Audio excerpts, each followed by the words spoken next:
So I think one of the problems, yeah, I'll give you examples. One of the problems in this passing the baton is that there is often a conflict, not a conflict, but not an alignment of um, ideals between the previous generation and the next generation.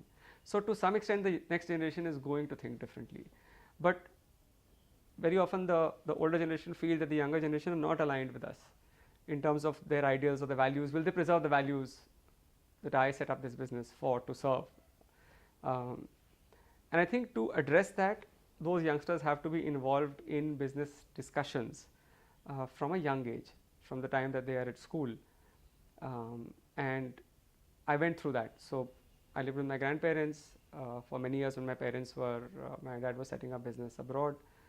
And typical evening discussions would center around what's happening in the business world within India largely.